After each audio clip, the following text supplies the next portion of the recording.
Oh, okay, great. Welcome, everybody, to the November 6, 2024 meeting of the Community Recovery Fund Advisory Committee. We do have all the members present, I think. Yeah. All right. We also have Tracy Verrier on Zoom. Tracy is our consultant with MRB Group. And let's get started. Are there any changes to the agenda? Okay. Let's tick off the minutes approval then. We have June 24th and August 5th, and unless somebody wants to separate them, I'd just as soon someone move both of them. Randy moves, Veronica seconds.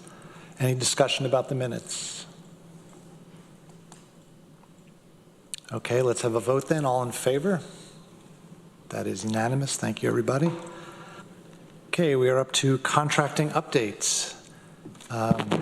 Tracy, Norma, Samantha, who's got this? I'll got this. Thank you.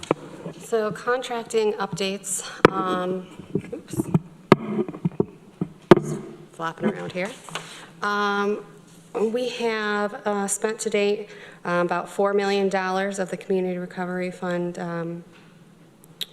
We have $2.6 million that's still undispersed. We have 9 contracts continuing into 2025, and of those 9 contracts, we have 3 going into 2026. And we have 9 still outstanding to be completed in 2024. May I ask a question? Yeah, go you ahead. said we had contracts that extend into 2026. Yes. When does the money have to be spent? By December 31st, 2026. Okay, so it's 26, not 25. Yes. Yep. Thank you. You're welcome. And we're currently reaching out to those 9 recipients that have contracts ending in 2024 to see if there's going to be any unspent funding to be re-obligated by December 31st of this year. Good. Any questions about our contracting status? Okay, I think this is probably the right time to talk about this too. Norma, do you want to start this one? Sure. So we were going through the contracts that are outstanding, and on the email that I've set on each of your desks, it just highlights a few that we have feel like they need further review. You'll see the Tompkins Cortland Community College micro-credentials program has $65,000 left to be allocated by December 31st, 2024. We've not heard yet how many, so these are reimbursements for students who, tuition reimbursements. So we don't really know how many students there are presently, and we want to make sure that those funds will be used by the end of the year. So we're working on that with the college to see how many students they have presently in those programs. Allocated, not spent. Allocated, yeah, and their contract ends the end of December 31st, 2024. So unless we extend the contract out to for another. So if I can drill down on this a little bit, if the recipient says, we're going to use it for these purposes in this program, do they have to have identified specific people they're going to distribute it to? Or is it enough that they say that they have enough students or will have enough students by 2026 to get rid of it all? I believe that they have, well, so the contract ends in 24. So okay. they'd have to come back and request an extension on that contract to be able to use those funds past 2024. And if we give them an extension, are we considered to have allocated the funds by December 31st, 2024? It'll be contracted, so I think that, and Tracy or Samantha can correct me if I'm wrong, but as long as it's within our contract, it's considered encumbered and obligated. Yeah, this is just tricky, and I'm sorry I keep asking these questions. No, but it's I just great don't to want to ask. have to send any of this money back. Absolutely, this is why we prepared this little draft for you folks to go over. I know Because you're what on we- top of it, Norma. What we want, what we want to make sure is if these funds are not going to be allocated, that we have, because we have to make a decision by the end of this year where those funds go. So are they actually going to be able to spend the funds for sure past the end of the year? And if not, we should use those funds for something else. That goes into the next, the second one that I have listed here is the Varna Community Association. So they've spent majority of their funds. They have, I've listed here, they had $3,638.74 left from what they've submitted for reimbursement. The only way they can utilize the remaining balance of these funds is if they are able to secure additional funding. And so that's a bit of a risk for the county to say, I know it's only $3,600, but it's a risk for the county to wait to see until after our deadline period whether or not they're going to be able to raise enough funds to utilize the balance of that grant. So it would be our recommendation that we just recapture those funds back and use those for the county so that we don't lose them. I know that our team is actively searching out to see if we can get proof of payment for the South Hill School Age Program. It's our understanding that it's been spent. We don't have any proof of payment yet, so we're not able to reimburse. But if we're not able to get those, that contract had ended on April 30th. So if we're not able to get those reimbursement or those receipts for reimbursement, those funds would have to go back into, we'd have to reclaim those funds as well. Just and you asked in here if we heard from them, and I did call and left a message, and I did look back on the email chain, and they haven't responded in quite a while. Tracy, you haven't heard, I'm assuming? Yeah. I believe we can check that one off the list. Okay, all right, so. I mean, as long as they understand that their failure to respond is going to cost them money, I don't know what else we can do. Understand crystal clear. It says it in the contract as well. The New Roots Charter School, they had some unspent funds. Now, at this point, they do have a contract through till next year. There's just been some, we just want to make sure we're following up with these folks that those funds are actually going to be spent in that time frame. And then just finally, the Ithaca Farmers Market, we're waiting for receipts. Again, their contract ends on November 15th. There has been a request for receipts. I think that we didn't, is this the one that we didn't get? We were still waiting for additional information to come in for the farmer's market? Yes, I haven't gotten their final submission, and I haven't heard anything since August from them. Okay, so that's another one that if we don't hear anything, I think we just kind of have to let them know that either they submit or we're going to take those funds back. Deborah. Yeah, so potentially there's as much as 174,000. Hopefully it won't be nearly that much, but Right. do we have other things that we can allocate those funds to by December 31st of this year? Well, keep going, yeah. Okay, yeah, so also in this, so we have identified through our county's fleet procurement program areas where those funds could be spent by end of year. Okay. So we're pretty confident that Terry Carroll has that well in hand. But we also noticed, we also added to this memo to you folks is we would like to bring forward a resolution to the legislature that's kind of general that says any additional funds, because we don't know exactly what it's going to be, any additional funds will be used to pay for, I know that there's 2 trucks, one for the facilities division, department that is in desperate need of replacement, and another one for the highway department. We just have to, according to the finance department, we have to identify which vehicles we would have to replace, but we could do a general kind of blanket resolution that says we're going to use any funds that are left over. We're going to try our best to use them where they belong, but if not, we don't want to lose them. Yeah, so could we just make a motion here that we're in favor of that kind of a solution so that we don't have to have another meeting before the end of December to just generate that resolution? I think so, and that's what I wanted to ask. What was the timeline on your proposal for the resolution? Yeah, so we would bring this resolution forward to the next Budget and Capital Committee as a resolution to approve, but we wanted to bring it to this committee first. I don't know whether that's, I'd have to look at you folks to see if that's something that's to come out of committee saying that they've approved us bringing a resolution like that forward to Budget and Capital. Okay. I would make that motion. Do I have a second? I have a few questions first. Yes. Before we get, not that I disagree with that, but, Well, we can incorporate it in the discussion of the motion, I guess. okay. I have a few questions. Could the money be used for a boat? That was my first question, just curious. On the Tubbs Cortland Community College micro-credentials, I know you're reaching out to them, that contract ends the 31st of 2024. We could do the resolution today saying that we would extend that contract. Would this be the committee we'd do that with? If they want to, I mean, because otherwise, if you don't, then it's definitely gone.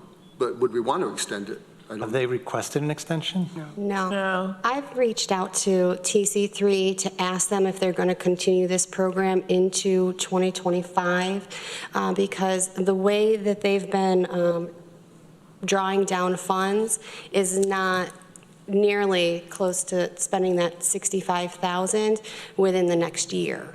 So unless they do some marketing to get that program up and running and get more eyes and students applying for micro-credential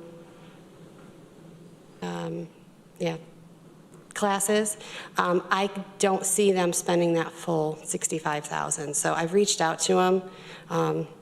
Yeah, it's up to you if you want to extend it, but they have not asked for it, and there's no guarantee they'll get the student enrollment to. And we can fund them other ways, right? If we choose. Well, probably, but I think given that if we don't get these funds locked down by a certain date, we're going to have to give them back to the federal government. I think the micro-credentials is important, and hopefully that there is some momentum going there. I'd hate to see them lose the money if that means hurting the program. So I would like to see something in writing from them saying, you know, yeah, we're not moving forward with this or something. But on the other one, in the New Roots Charter School, so remind me what your discussion was with them of this 95,000, 93,000. New Roots, we just reached out to them. I haven't gotten a payment request or voucher since Q1 of 2024. I know that we extended their contract to 2025. However, we haven't had any communication with them in over 6 months. Yes. Well, yeah, I mean, I think, again, you just need to be sure that these people understand that their silence means they're going to lose the money. They understand, I guarantee it. Well, so then their silence is really hard to understand. So let's say this contract is extended as it is to June of 2025, and then they don't spend the money. We lose the money. That's exactly right. Yes. So that's That's Which is that's why it's we're being- doing this resolution. right. I understand, but so you're saying that if that resolution would say that if it's not allocated, we're going to allocate it to this? Yep. And the IRS or whoever's okay with that, saying, well, if not that, this? No, it would I believe it would be saying we are not doing this anymore. We right. are now doing this, not an either or. Right, we are clawing the money, we are reclaiming those funds prior to the end of the year, and we are re-obligating those funds to purchase, to use them for another purpose. Which is permissible under the ARPA program. It's just, it's taking money that was supposed to go to Community Recovery Fund and pulling it back in to county use. But given that people aren't complying with their contracts, I don't see that we have any choice. You know, I just want to mention, so we've for the first year at least, we had a check-in every 2 weeks, and then we've been doing it once a month for a while now. And that's the constant story of the list of who's not returning their calls. It's really, I don't quite understand it either. But I guarantee you it's not for lack of trying. We want to give this money to these people, but if they don't do their part, we can't. That's right.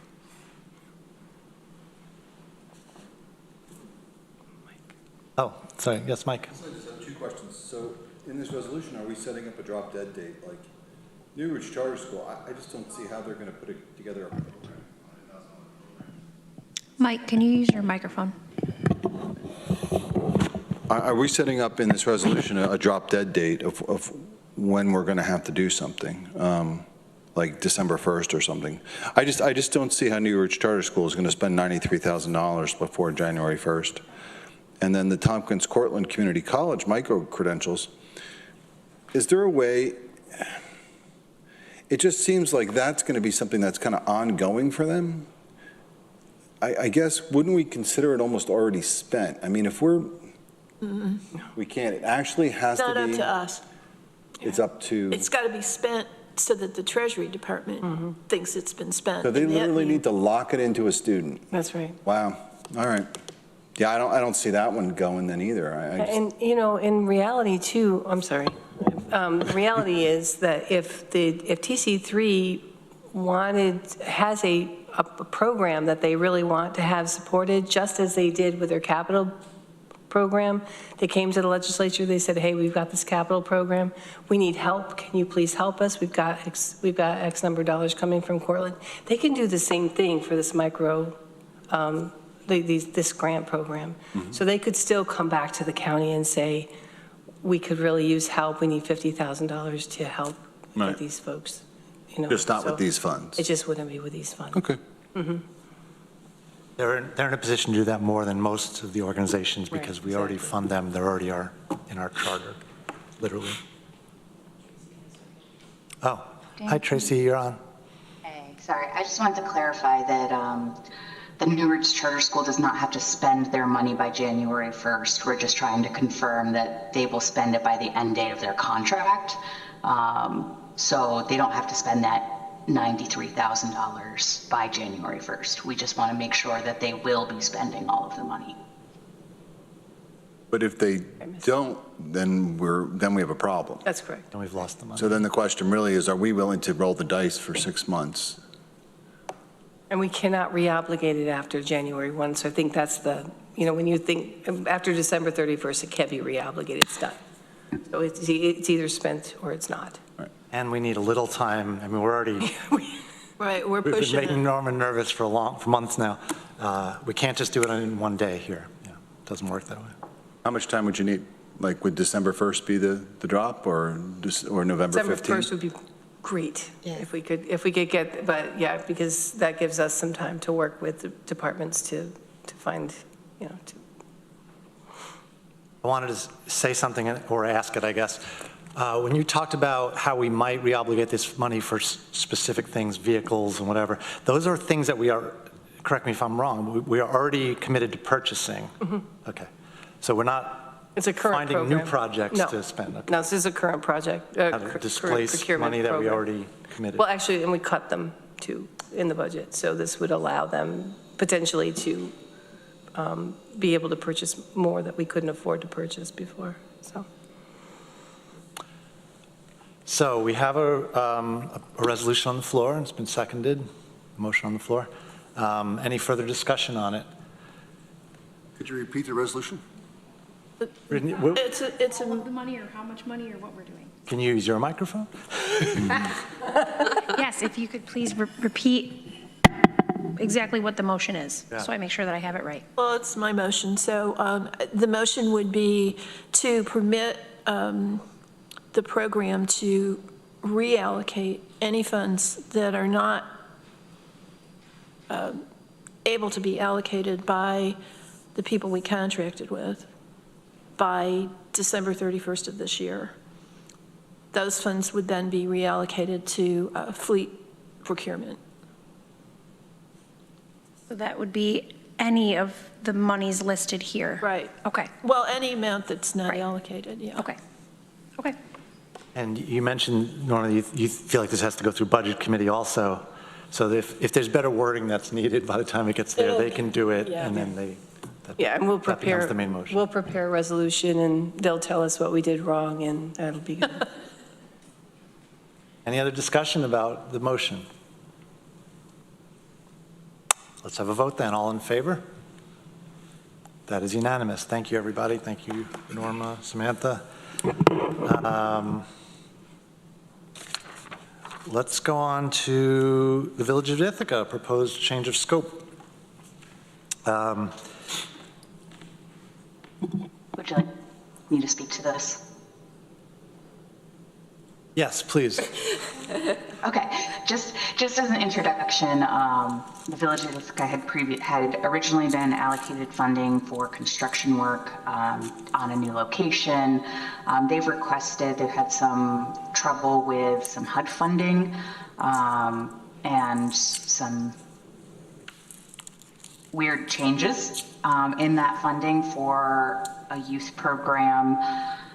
The idea here is to reallocate that construction funding, capital funding into program funding to support their youth homelessness project, which was really started during the pandemic as a result of the pandemic and the need for these types of youth homelessness programming activities. So they are looking to reallocate the funds that had been allocated for construction to that program to keep it running for basically another year while they are additionally looking for long-term sustainable funding and getting the program up on its feet and sustainable, self-sustained.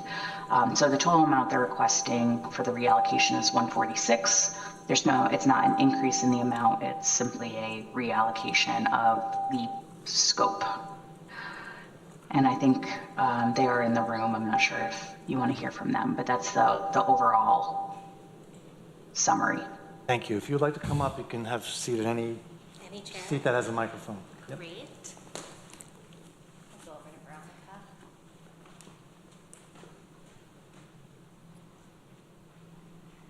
Up the nameplate down.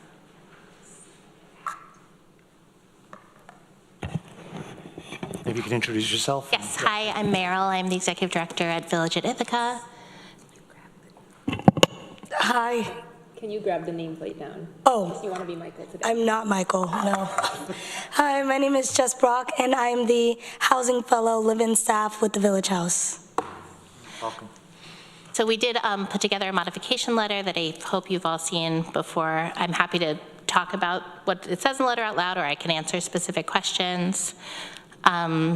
Would a summary be helpful? I think we have the summary. Why don't we start the discussion and maybe some questions Sure. for you? Is that all right? So, okay, does anybody want to discuss?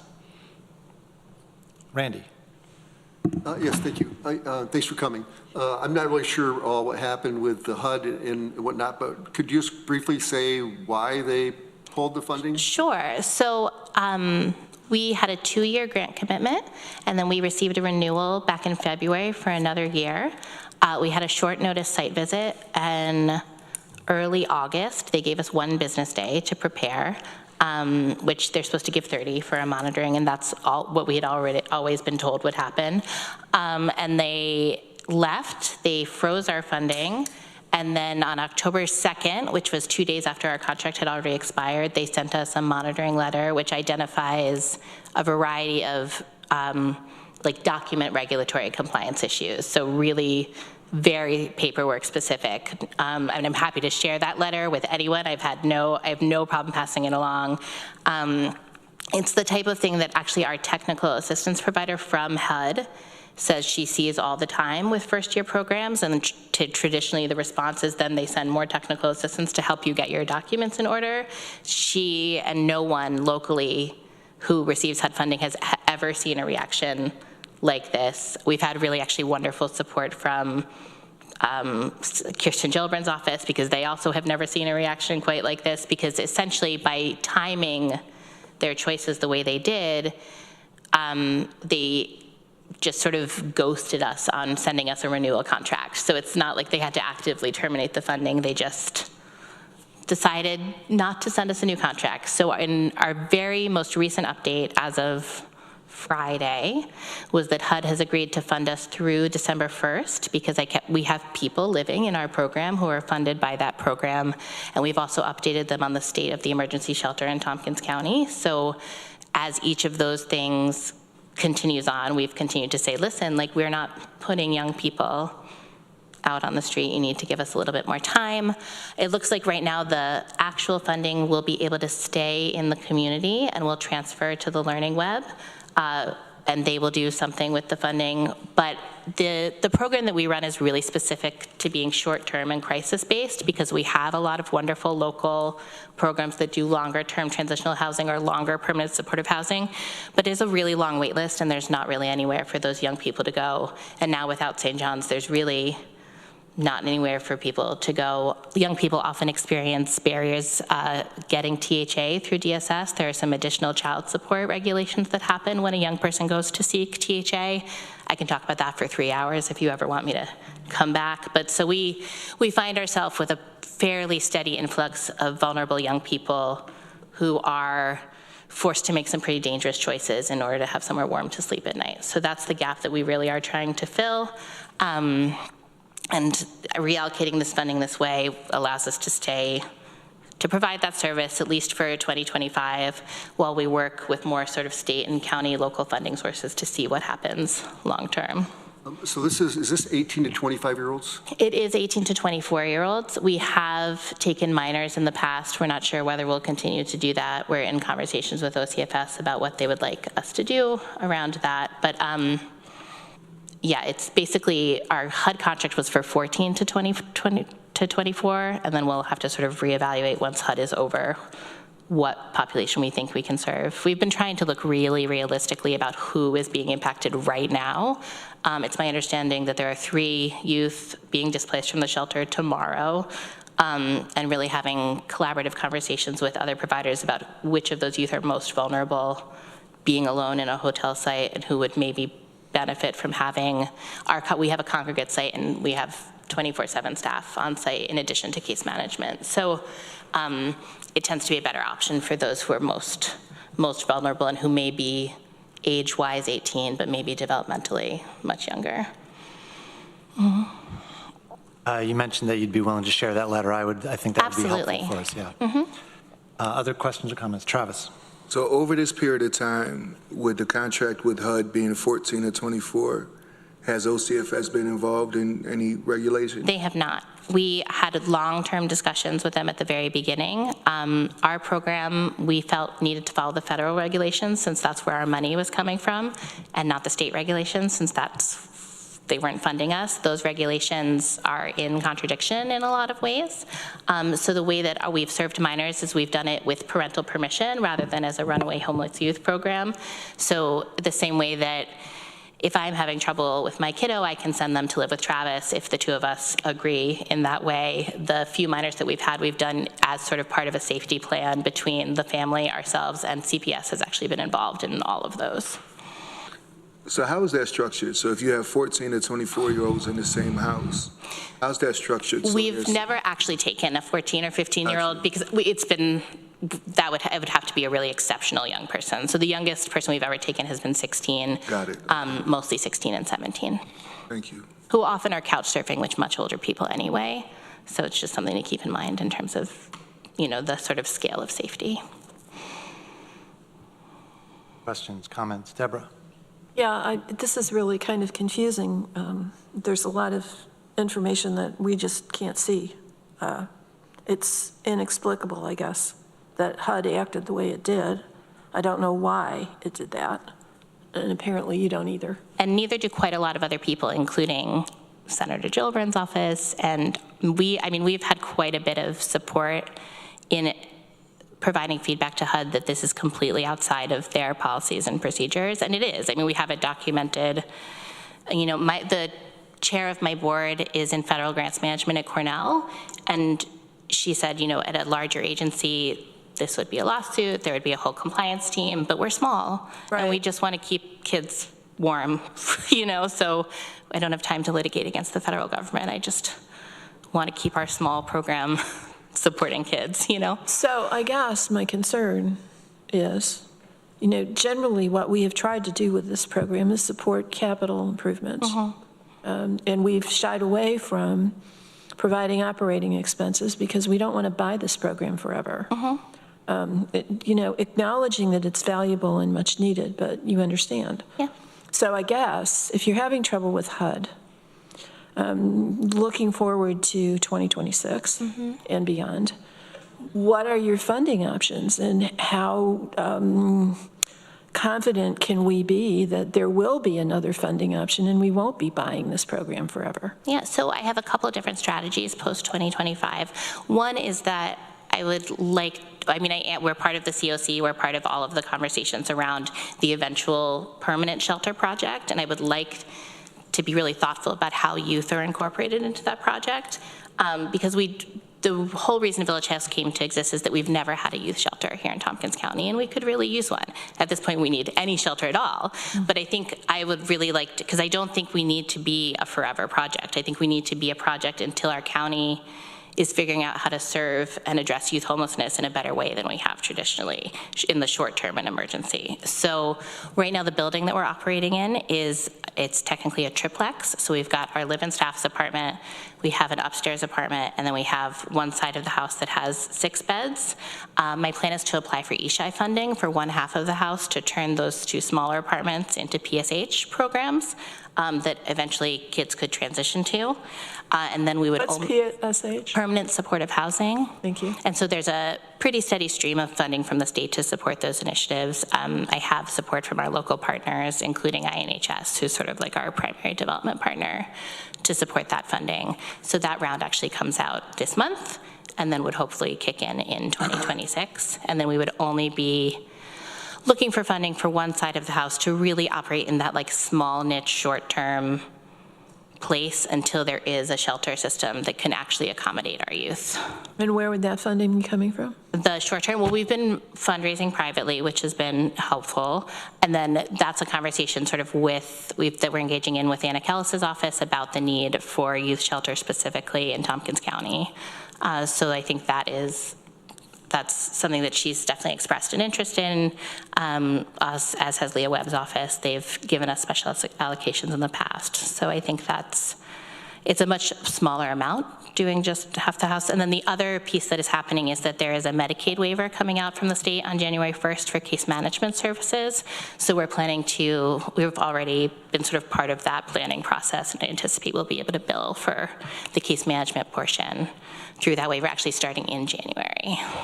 And just to clarify, this housing program is only part of what the village is. Oh, absolutely. Okay. And it really did come up because during the pandemic, youth homelessness it both skyrocketed and our resources closed. Our host home program closed for the entire year of 2020. Learning Web cannot keep up with the demand. There just aren't enough places, especially in our local housing market. And so we were seeing schools were calling us saying, like, we don't know where these kids are living. And we went and found them, and they were living in not great choices, so that really was the impetus for Village House. And we get referrals every day. Like, it's a crisis. Thanks. Questions? Travis? I do agree 100% that it is a crisis and that something has to be done. I'm reluctant to even be able to vote until I have a better understanding of the HUD letter and what it says and what happened. It is unusual for an agency to just show up, right? To give you a day notice and show up. So that's a little alarming to me. And then to have X amount of violations and for them to say, okay, we're not going to continue this funding. So I would like to know what the letter says. I can share it literally right now if I can go get my phone. Yeah, I'm happy to share it. It has nothing about programming or safety or you'll see. Meryl, if you want to send it to me, I can bring it up on the screen as well. Oh, that'd be great.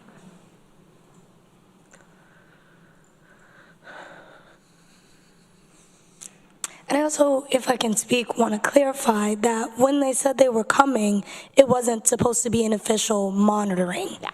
Which is what makes the difference between funding being pulled and a supportive visit. And you had mentioned before in the past that you had tried to contact our HUD representative to get support in the areas that they documented weren't aligning with what their systems usually have in place, specifically speaking towards documentation. Because the interface that HUD works with is online. It's like a website interference that we had, in which we had been doing most of our stuff through Google in the past because we didn't have access to the HUD representative to get the support we needed. And I think maybe that's where the frustration, at least from a staff perspective, is coming from. It's that we've been requesting for help for a very long time, specifically speaking towards documentation and the way they wanted it to go. And then in turn, we don't get anything but a day's heads up that they're coming, and then now it's an official monitoring when it wasn't supposed to be that. And now there's no conversation before our funding is getting pulled, and now we're here and everyone's homeless and staff is losing their jobs.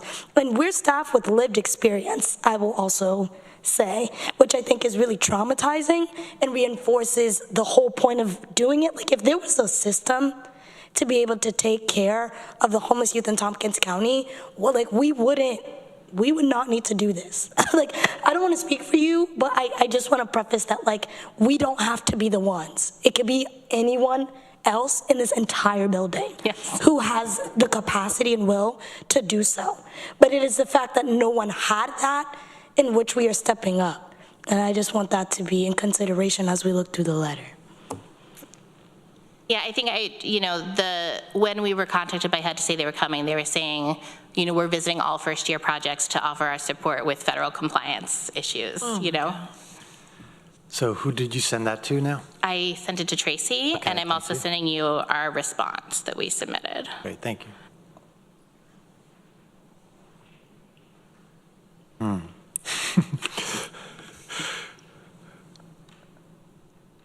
That's good. Yeah, now we can see it. Okay, I guess we should scroll through. About acronym soup.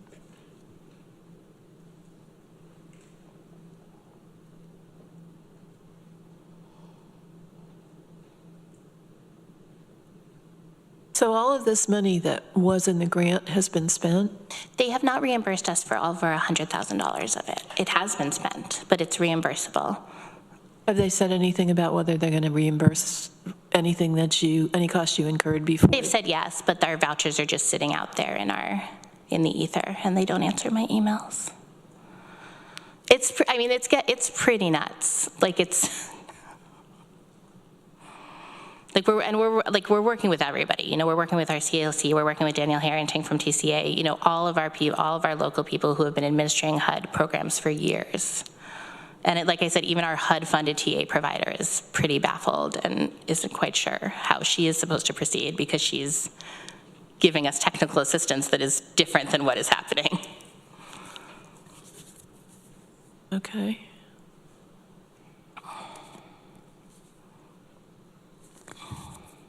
So basically, your position is that you complied with the requirements in how you dealt with the people that you helped, but they feel you didn't adequately document that. Correct. And they feel that our agency doesn't have capacity to do the regulatory compliance, which I don't disagree. They only do a 10% admin line. That's not enough to hire a full-time person to do regulatory compliance. So how do you plan to address that going forward? Well, if I don't have to do federal regulatory compliance, all of this is, you'll go through it, it's not one computer system, it's 4. Anybody who does, we do plenty of county grant administration and state grant administration. This is a level that we had never quite experienced in my life. Well, how do you, it says you failed to demonstrate the use of prioritization. How do you prioritize? Well, so we actually have to follow the COC prioritization metrics, which we do. So I just sent them the COC prioritization metrics, and then I sent them a copy of the list that the COC sends to us. Okay, so they're willing to accept COC's prioritization schedule. I mean, if they're not, it's not our fault, you know what I mean? And I did, in my response, which I also sent, there were a couple things in there that I'm like, you need to take that up with the COC, where our grant says to follow our COC priorities, and that's what we do. Wait, your grant says to do that, but that's not HUD's guidelines? It is HUD's guidelines. To follow the COC? Yes, and so, but if they have a problem with how COC is administering their guidelines, they have to go to COC about that, And I think COC's guidelines are fine. I pulled them up. We talked through our TA provider. Yeah. There's a lot going on in the letter, but what I saw was, it wasn't that it said Village at Ithaca is failing to follow the COC guidelines. It was that it failed to demonstrate, that, prove that it is. Yeah. Which and you're saying they didn't ask us for. So I sent it to them. Much of this is documentation that has already been provided to them, or they didn't ask for when they visited. So if you were to get the funds, I'm sorry, Dan, if you were to get the funds and you were to continue operating, what guidelines are you following for 16 to 24-year-olds? Like what guidelines, who's regulating, how does that work with these county funds, because they're no longer the grant funds and you don't have to operate under HUD? So I could share what I think our plan will be is that we'll continue to use our same operating. We have an operation manual and we have a participant guideline and handbook that we can share. And I think that we'll continue to follow those things which were created using the HUD programming guides. We just won't do the same. We won't use the federal documentation system, because why would we do that if we're not running a federal program? Okay, so now we're on to them being upset that you didn't get certification from OCFS for serving minors, but you're saying that you didn't serve minors. I'm saying that we did, but that we didn't need certification. And I also, in my response, attached all of the conversations we had about this in fall of 2022 when we opened. At which point HUD said, we are not taking a position on this. Conversations with whom? With HUD and OCFS. So we've actually been slowly working through the OCFS certification process. We didn't just say no, we just said we would do it at our pace, and that also we would need support deciding whose rules to follow when they were in conflict. Because they're different timelines, they're different age groups. You can't serve both masters, and I was trying, you just can't.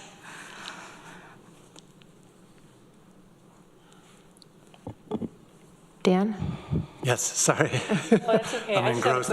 Maybe I should wait till the movie comes out. Yeah, I just had a quick question about what, I got a little confused. So I thought these funds were only to support youth 18 and so we're talking about folks that are under 18. We'd have to decide. I think that we wouldn't continue without OCFS certification if we're using county and state funds. I think that as a county, we can't support anything. We wouldn't be able to support it unless there was authorization from, I'm not the person that. Authorization from whom? For underage youth. I don't know. I think something that has been challenging for us is that, and that speaks to this, is that the minors that we have supported, we have done in conjunction with our local CPS, which is sort of OCFS local, right? So they've all had a CPS worker. They're oversight, and so the same way that, you can make a safety plan for a youth without it being a certified OCFS placement, right? So that's sort of the strategy that we had used. What I will say is that we're open to doing whatever you want us to do. But you should know that there are almost no places for homeless minors to be. I think you do know that, and that is really a huge problem locally. We talk about it at COC all the time. So somebody needs to solve that problem. It doesn't have to be us, but it needs to be somebody. Yes, please. Mike. What qualifies an 18-year-old who's homeless to be able to be funded, but not a 17 or 16-year-old? Like, what is the barrier Legal for that? definition of minority. So we're just not allowed to spend money on people who are under 18? I just need help. Well, okay, I'll let Norma address that. Oh, I'm not the expert here. I believe that it has to do with the fact that they're a minor. And it's the age and it's the requirements And from the state. in our response, there's actually I wrote a legal memo about the differentiation between federal and state definitions of homeless youth, and that's sort of where this smushiness came up, is that like, it's not the same in both places. But I would say for your purposes, if you're not comfortable approving the reallocation for anyone under 18, again, we're just trying, there's plenty of homeless 18 and over, but I do think that we should continue to have conversations as a community about what we're gonna do with those younger kids. That was my question. If we asked for a modification of the contract with you for this money for 18 and older, would that be acceptable to your organization? Sure. I would love to be part of further conversations about the 16, 17-year-olds, because there are quite a few of them, and right now we call it a list to nowhere. We have a CE list of minors, and there's nowhere to refer them. So, and it's getting cold. Okay. So we'll get this letter circulated to everybody via email so you can have more time to read it. I've been trying to, absorb it, but it's a lot. Oh, yes, Mike. Can I just get a quick summary? Like, how much are we looking at and for how long? How much money you mean? 146,000. So you're looking for 146,000 right now. That was already committed. It's just we're shifting the purpose. From capital to operating. We granted it to do physical modifications to the building, and they're asking to change it to just operations for the next year. And that company, that money will keep you going until? 2025. Well, when in 2020? December. The budget that I provided would keep us operational through the calendar year of 2025. Oh, all right. Which gives us enough time to apply for ESHI, make sure our Medicaid waiver funding is steady. Get your OCFS certification. Yes, if we decide that we're the people serving minors. If anyone else would like to do it, again. I'm prepared to vote on this now, so. Yeah. I just wanted to say one more thing is that, obviously we can't absorb all this right now. So one possibility is that we vote it out of committee today, and then we have time between now and the legislature meeting to dig in further, to ask more questions, and to raise more concerns. It is 2 votes that's required to implement it. So.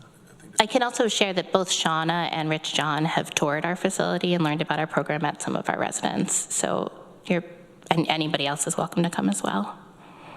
Norma? Yeah, I would just like to also go back to talk to the folks, well, I see Kate's on, go back to the people who do this, that have this information, do this for a living, and help us, because I think we're going to need to have documentation back, maybe further documentation than what was originally asked for in the grant, because we need to confirm where these funds are and what they're supporting. Sure. Does that make sense to the committee? When you say talk to the people who do this for a living, do you mean COC, HSC? I'm talking about, folks who understand these laws better, like Kate and Department of the folks, OCFS. I'm not an expert in this. I just. OCFS only applies for the under 18s. Right. So I just want to make sure that we have, that we're getting reporting back that supports that we're not. Got it. Yeah, that these funds are going toward the folks that are 18. Yeah. We have Kate Shank's booth in the meeting too, County Youth Services. Kate, do you want to make any comments at this time or, later on? It's up to you. Happy to answer questions later on. I think a recommendation would be to 18 plus and to make sure that those youth are living at the village house would be the 2 things that I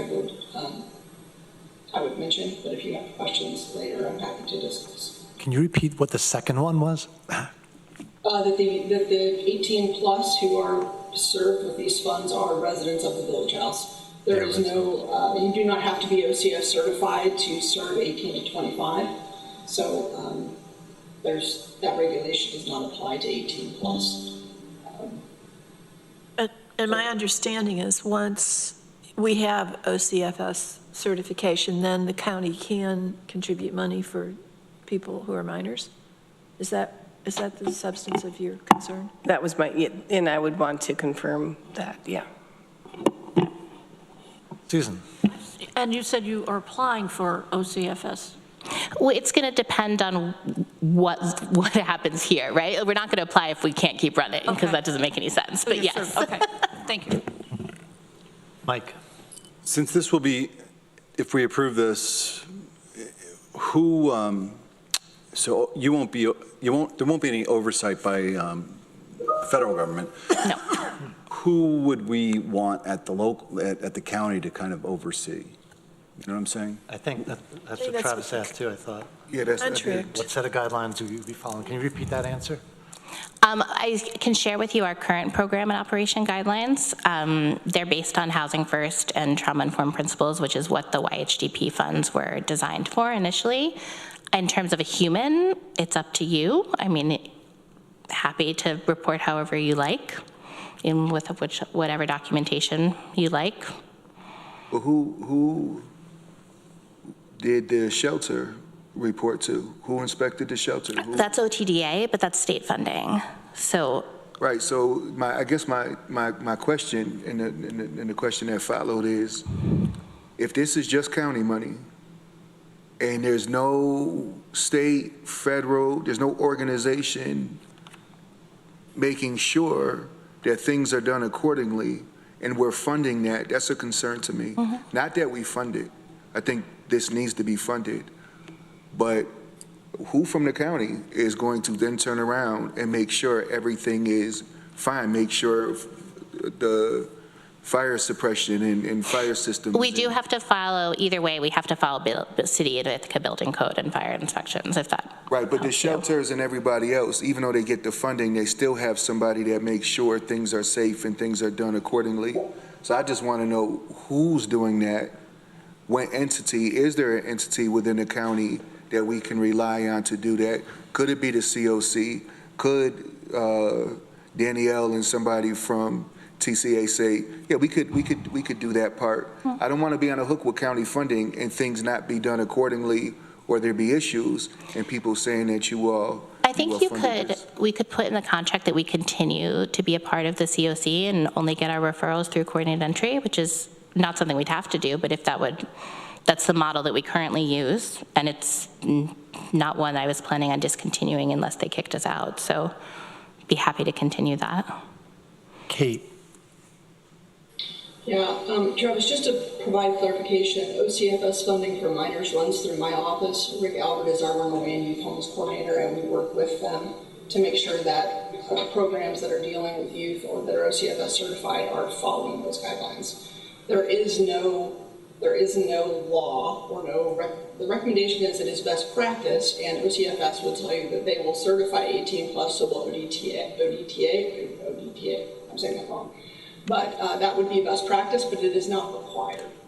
But at this juncture with 18 to 25, there is no entity in the county short of you giving direction and setting certain documentation requirements in place to guide that process. So. May I make another suggestion? I mean, we have reached out a couple times to the folks in the county who are planning for Code Blue right now, and we're very happy to continue to be part of those conversations and to, sort of be a part of that, building this out to be part of the emergency shelter system run by the county generally. So we're happy to sort of, if there's a person or a place to plug in to that regulatory body to sort of, and also to be part of the THA program if that was something that would be possible for our youth. We're open to anything is all I'm trying to say. Both of those programs are state regulated. Right. Yeah, okay. So you're saying, but I think the question is, if there's no federal oversight and no state oversight, who's doing the oversight? Is that the question? Yeah, pretty much. Veronica. Well, I think Jess had her hand up first. I did, but you could go ahead. Okay. Multiple things. One, I'd like to let the village keep this funding and just figure out how to do it in a way that nobody gets in trouble with the federal government for ARPA guidelines or whatnot. I am curious, Travis, to your point about someone who oversees the shelter and the funding they get, it wasn't clear to me that anyone from the county did. I mean, I know like if the residents get like THA funding, then there's like state oversight there, but. It's not what I'm asking about.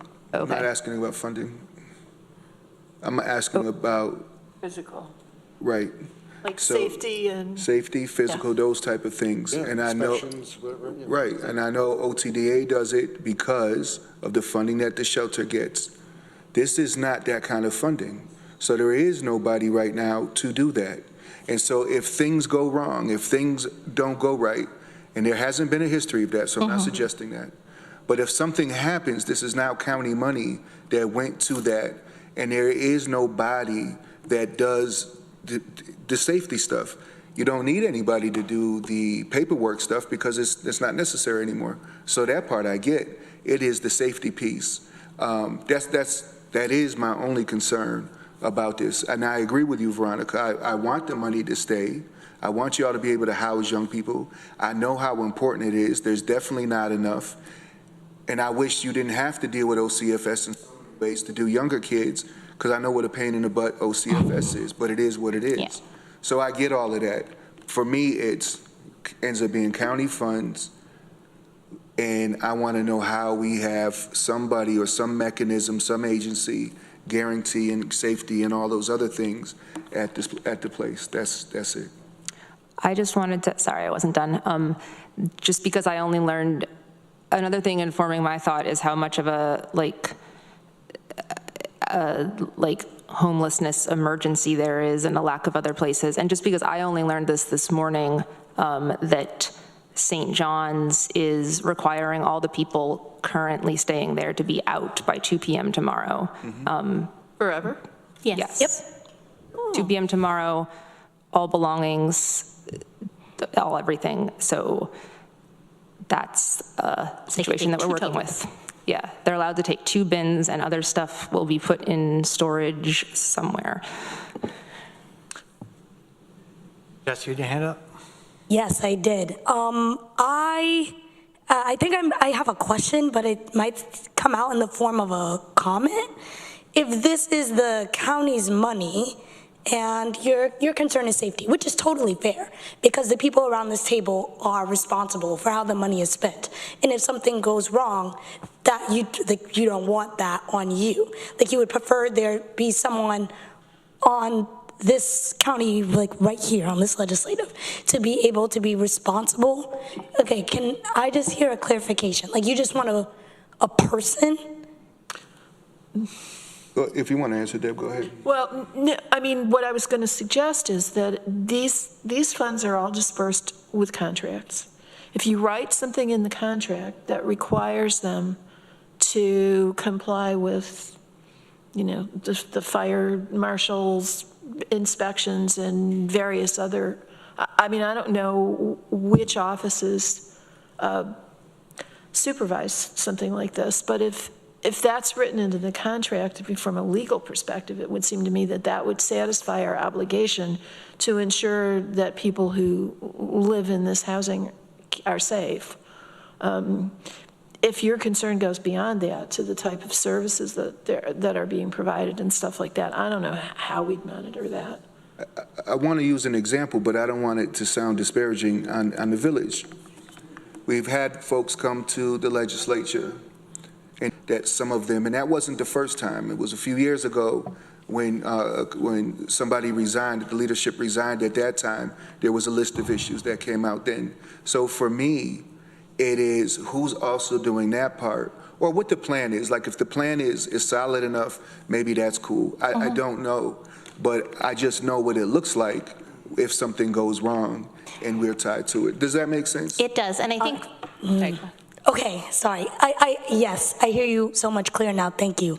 I think this just kind of pushes Meryl's point a little further, though, in that this is new. Like, we have not done this before, ever. So anything that we do from this point forward will be new and will come at a risk and will be scary, and we will be responsible. And as someone who does the direct service 24/7 at that house, I will literally put myself in jail if anything goes wrong. Like, these kids need the housing. Like, it just gets scary. The Commons gets colder every night, and like you start to see familiar faces of people who used to go to different schools, and now in the Commons, like I will do anything you write on that paper. I will join the legislative today, and I will be the person responsible for making sure, right? But I think because the system is new, like everything we do from this point is going to be something that we haven't done before. And I think it pushes the point of like, we need a youth shelter system.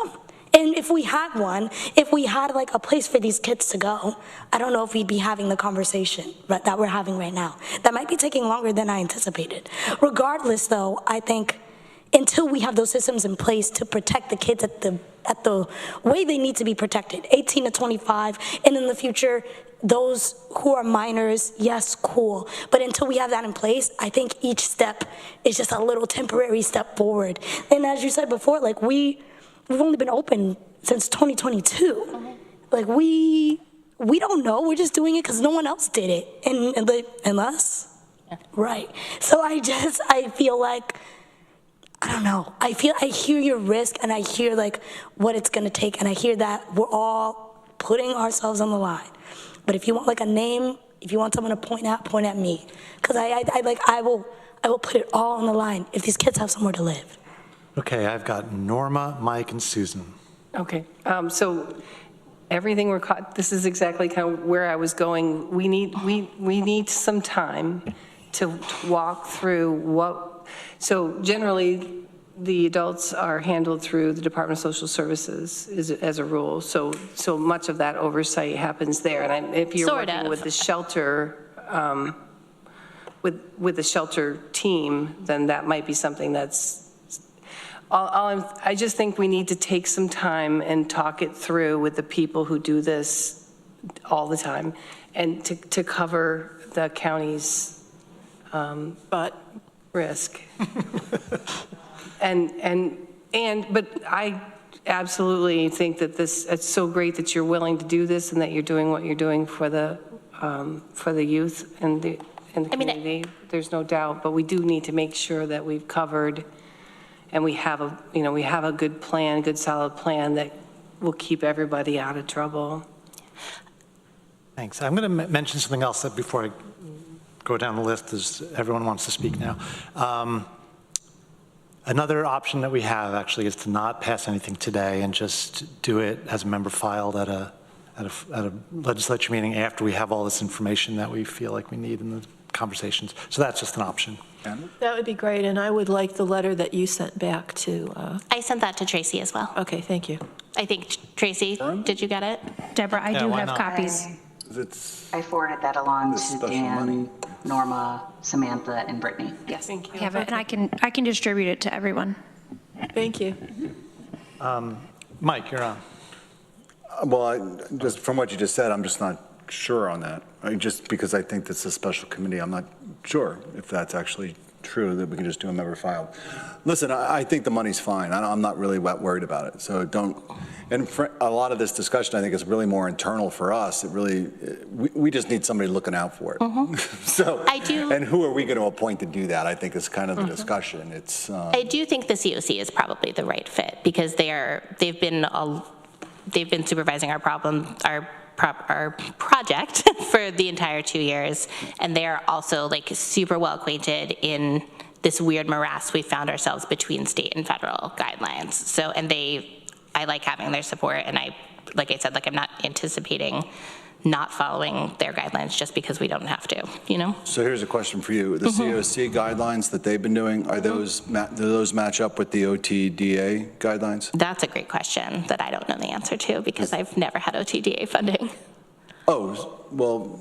So COC manages projects that are funded through all sorts of different sources, but they do follow the regulations for all COCs, and all of their things are on their website, and they're going through and updated policies and procedures. But they do their job and they do it right. I would just recommend they follow whatever guidelines of the money you're going to be going for later. Yeah, I think that makes sense. It'll just be a little more seamless. But yeah, I mean, I think we're all in this. I don't know. I have to talk to the other people, but I would imagine we're in the same place. I don't know. But I'm ready to move ahead, Dan. Let's Okay. But if you don't want to, that's fine too. Susan? Yeah, well, we've covered a lot of what I was going to ask. We definitely want to support this, but I also wondered if we wanted to check with DSS. So that's all. It's like if that might be a possibility for this, but. For oversight of some kind. Yeah. Travis? So just to be clear, Jess, you keep going back and forth with language when you describe this age group. And you say kids, you'll say youth. These are young adults, correct? 18 to 24. Under this model, without having minors, it's young adults. So there is something that exists for young adults. There isn't anything that exists just for young adults with this type of support, right? So I just want us to be on the same page because there is the public listening. Dan, is there a way that we could, because you have funding through December or until December? We have funding through December 1st, Okay. and we've privately raised funding, hopefully to close the gap for the month of December. So to kind of let the folks from the village leave with some confidence, knowing that this can happen, is there a way to take a vote on getting the funding pending a plan? What that looks like, we don't know at this moment, but so they know, okay, cool, we should be good. We just have to come up with a plan that the group can approve, and then we can, is that a way to move forward? I think so. I'm kind of thinking out loud here. In a way, we could just do the first thing I said, which is the committee passes it, but with the understanding that more conversation and more documents will be gathered, and then we get to the full legislature, we can, if we don't like what we've gathered, we could vote it down, I guess, is one way to do it. Does that address what you're getting at? Or you want more like a conditional on something? Well, I think it would be good to be able to go, when it goes to the full legislature, to either we have voted for it or against it with all of that stuff, right? So whether it's a 5-0 vote or 4-1, that we have fully recommended this before it goes to the body with the plan and everything, because I think that holds more weight when it gets to the body.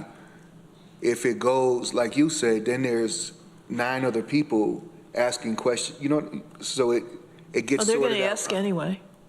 Yeah, but it's a different, it sorts out different with everybody versus us saying, yeah, we did this, we did the due diligence, this is the plan, we recommended it. It just comes different when it. I don't know who would approve that plan, like who would be the judge or whatever. Maybe it would be us, I don't know. Maybe. To meet again, you mean? Huh? To meet again? Maybe we would need to. We could meet just before a meeting. the meeting, because if I can, the problem is we can't say we've done our due diligence. This was like what I wanted to say. I appreciate your willingness to step up and say, I'm the person that's going to be responsible for that, but that's not how this is going to work. Take it from a lawyer. If something goes wrong, they're going to look for a deep pocket, and that deep pocket's going to be the county. So given the concerns about all the overlapping levels of potential regulation versus the fact that if we just give you the money, there doesn't seem to be anybody regulating it. I don't see how we can say we've done our due diligence till we do what Susan suggests and check with DSS to see how this is going to interact with their programs, until we do what Norma's suggested, which is consult with people who actually understand that letter, because it ain't anybody sitting here, and consider what kind of guardrails we could write into a contract. Sure. So that we know that somebody's responsible for making sure that the facility is safe and meets all the regulatory requirements. I just don't think we could pass something now that we'd all agree with, because we don't know enough. I think if the consensus of this group is that we all want to see this money keep your program going, I don't want to see you in 2026, then we just need to do that due diligence so we can see how to structure what we're recommending to the full legislature. Does that make sense? Let me give this a shot. Are people free to meet on Friday, November 15th? I'm out of town, but you don't need me. Can you zoom in? I think I'll be driving that day. You don't need me. It's all right. Friday, November 15th. I can figure it out. I don't know. I'm open. Afternoon, then yes, otherwise no.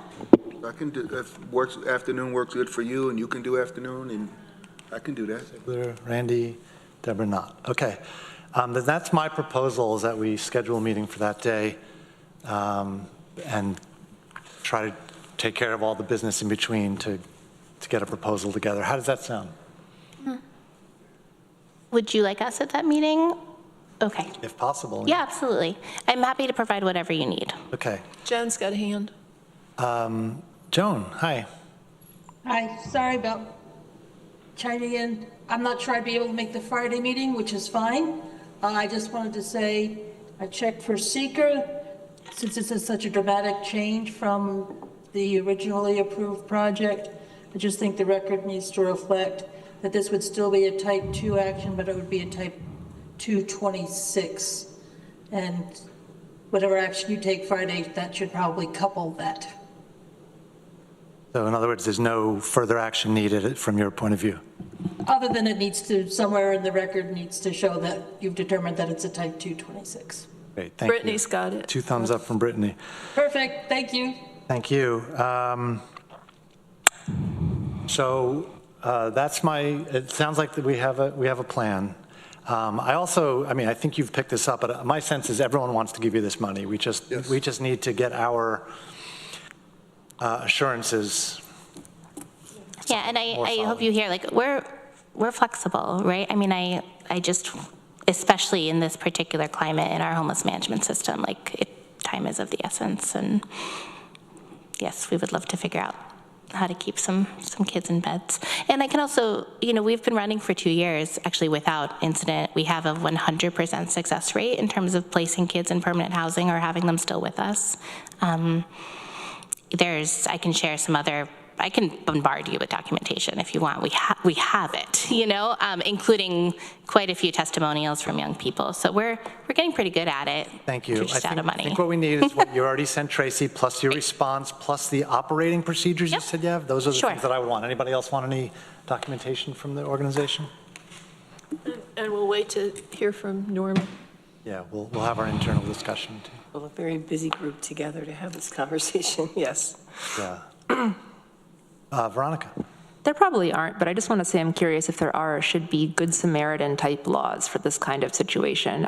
Per Jess's framing, because it does seem a shame that people would be incentivized to not help folks in crisis for fear of liability.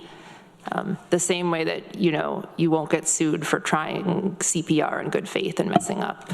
I bet there's no law for this, but. I think I'm just guessing, but there's probably a difference between an individual and an organization taking that kind of action. I mean, I can tell you we pay quite a lot of money for professional liability insurance, and it's included in our budget, if that makes you feel any better. Like, we have very significant and expensive liability insurance. And Any last discussion on this item? Going once, going twice? Okay. Anything else before this committee today? Randy? I just wanted to ask about Cuba Medical. Are we definitely going to sign a contract with them and they're going to get the money and it's going to be used, or is that an issue for us at all? We have a contract with them. Woohoo! Okay. We've had a contract. Tracy can jump in. But yeah, we've had a contract right along. We've just been trying to get a plan. Yeah, wasn't it contingent on getting state funds as well? Yes. So their last communication to us said that they will be able to go through with this project. They aren't 100% sure of the location yet. That depends on other outside funding, but they will either do it at the mall or they will do it at the former Alcohol and Drug Council's building. That's my understanding, that they said, yes, we are going to do this project. They just don't know 100% sure which location. Well, that raises a question, not necessarily for this committee, but that Alcohol and Drug Council building, if that's not used for this project, what happens to that? Because my recollection is we kicked in a significant amount of money for that building. I don't know the Do answer. you know? They just got they're just awarded the RFP to run that as the detox center. Detox center. So that's already been done, and they just that's a separate thing. Yeah. Hugo Medical is doing that. So So that's unconnected to this? Correct. Okay, my mistake, I didn't realize that. you made a presentation at the Health and Human Services Committee meeting, I think. I forget when it was. It's connected in that they want to do both programs in the same building, and they need further permissions to that, at least the last time I asked them. If they don't get those permissions, they'll do one program in one location, one program in the other. But either way, they say they're going through with this project. Okay. So my only concern is that if something goes wrong, and all of a sudden that $1.5 million can't be spent, we're going to lose it, right? Yeah. Yeah. So my question is, should we be putting that in, should we be reserving that somehow? We can't. No. Because of the Could we ARPA. pull the The money only way- in and then fund it separately? The only way we could do that is if we took the money back, used it for something internal, Right. and then found another source of that $1.5 million in county funds to give to them for that program. And then we've got problems, I think, with gifting. Yes. It would have to be it would have to That be would a have to be a program that we have an contract, RFP for, yeah.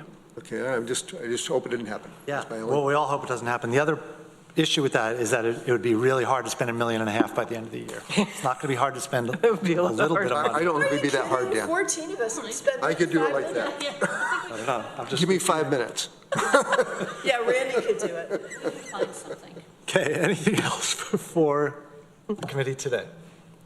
Going once, going twice? Okay, we are adjourned. Thank you, everybody.